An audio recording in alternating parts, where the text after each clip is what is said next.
Hey guys, my name's Sonny Webster and I'm here today to talk you through my collaborative bars that I've done with Apex.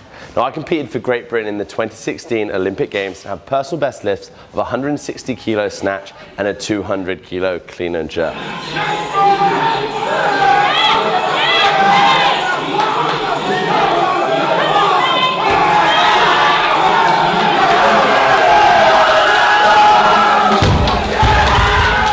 Now, the reason why I wanted to develop my barbell with Apex is to give you guys a bar that's of the highest quality of something that we'd use in the Olympics, but that's affordable to the everyday gym user, okay? So I'm gonna talk you through just a couple of bars here that we have at Apex. Now, first bar we're gonna talk through is the 20 kilo men's bar. Now, the reason why it's called men's bar isn't because women can't use it, it's just the competition bar that we would use in the Olympics. Now, as you'll notice with this bar, the CrossFit one that we have here, it is got no center knurling, and it's got two line marks. Now the line marks, what you're gonna notice here is the inner line mark is the same mark as what you'd see on a women's bar, the 15 kilo bar, and the outside mark is the normal competition width of a men's 20 kg bar.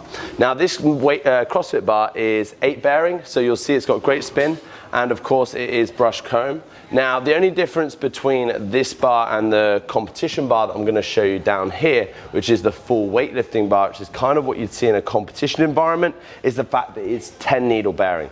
Now what the bearing means is the amount of spin that the bar has. Now that's really important when you're doing a movement like a snatch, because you want the bar to spin quickly when you turn over into your catch position, which is why that's such an important thing. The more bearings, the faster it's going to spin, the easier it's going to make that turnover into the catch position. So we'll see the difference between the CrossFit and the weightlifting one. 8 bearing, 10 bearing. You'll even be able to see here as I spin them, the weightlifting one carries on just that little bit longer, okay? The other thing you'll notice with this is we get rid of the inner ring, okay? Because this is, like I said, the bar that's used in the men's part of the competition, so they only have the outer ring on this bar. And you'll notice we have a center knurling. That is very iconic with the Olympic weightlifting bar and something that you'll always find on any competition bar. But again, a very nice high shine chrome finish on it. And with both these bars, I'd say in terms of the whip, very similar.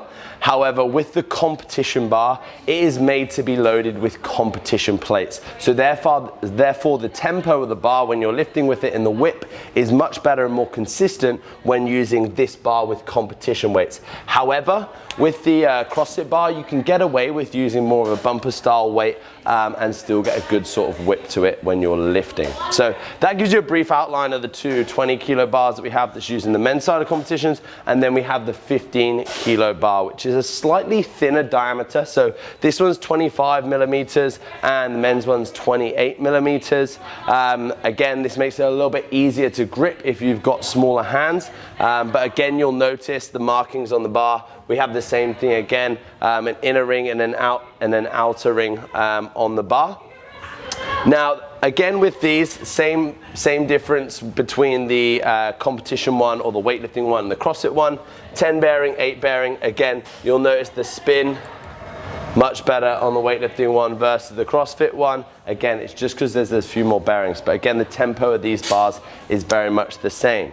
Now for the women's or the 15 kilo bar, there's no center knurling. They never had that in weightlifting competition environment, so it's never featured on the Olympic weightlifting bar. But like I said, same thing again for this. If you're looking to purely do Olympic weightlifting, i.e. snatch, clean and jerk, then probably better off with the weightlifting bar and with competition plates. But if you're looking for a bar that's probably going to be dropped on maybe a thinner rubber and you want to use bumper plates, then you'd probably be looking towards a CrossFit bar being perfectly of standard for you there.